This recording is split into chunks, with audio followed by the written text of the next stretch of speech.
It's all going to be decided today. After 12 complex games, there was nothing to separate Magnus Carlsen, the world champion, and challenger Fabiano Caruana. So they now go into tiebreaks. They'll play 4 quick play games, normal games, of course, normal chess games, but with a faster time limit, 25 minutes per player, plus 10 seconds increment per move. If it's still even after those 4 games, then they'll play blitz games, 2 games of 5 minutes each, plus 2 seconds per move.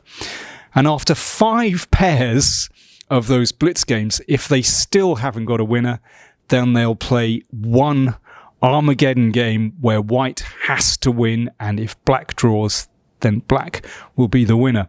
So, of course, with less time on the clock, then there are going to be more blunders, and I think we're going to see some decisive games today. Who's going to win today and why?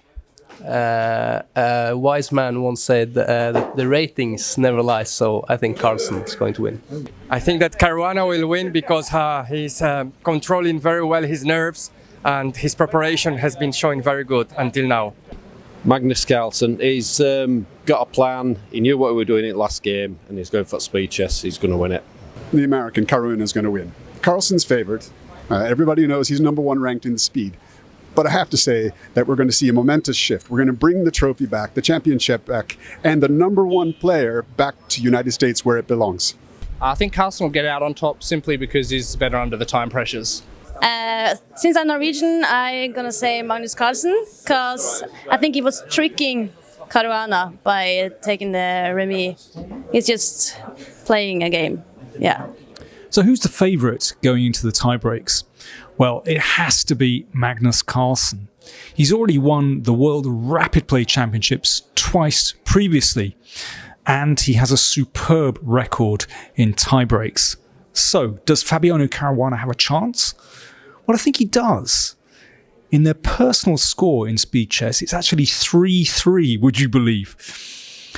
Also, the American has shown incredibly strong nerves during this match. Seems that all that yoga is paying off. We'll soon find out who is going to be the world chess champion. The first speed game began very well for Carlsen. He unsettled Caruana with his opening choice, and the challenger was always on the back foot. The crucial moment came late in an endgame. Caruana still had a chance to hold, but he overlooked a brilliant idea from Carlsen, and suddenly the game was lost.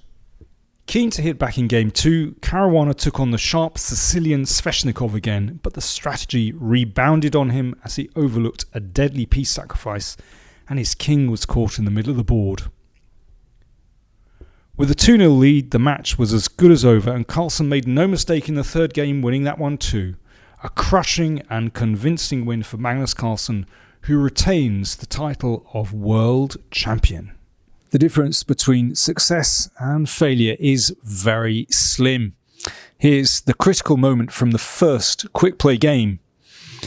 Here Fabiano took the pawn in the middle with the king, and it looks like he's drifting towards a draw. But Magnus had foreseen a really nice trick here. Instead of taking the pawn, he gave a check with his rook. This is brilliant. And now after king takes pawn, rook takes pawn, and the rook was able to come here, take this pawn here, and then these 2 pawns were just too dangerous. Now, if we go back, black can actually change the move order and secure a draw. So instead of taking the pawn, first of all, a check. The king comes here, and only then take this pawn, and this is a draw. It's a very clever idea. So rook takes pawn looks fantastic for white, but now black can counterattack.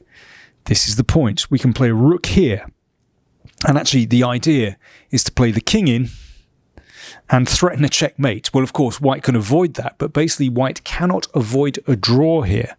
So when the king comes out, then we can give a check again, and the king has to go back and a draw by repetition, because this threat of coming here is just too strong. So there we go. After Magnus won that first game, it was really very, very convincing in the tiebreak.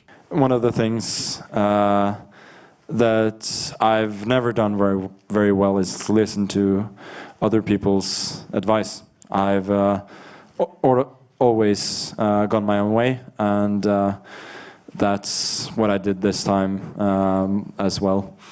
I did what I thought was the best, both practical and sporting decisions, and it's brought me this trophy today.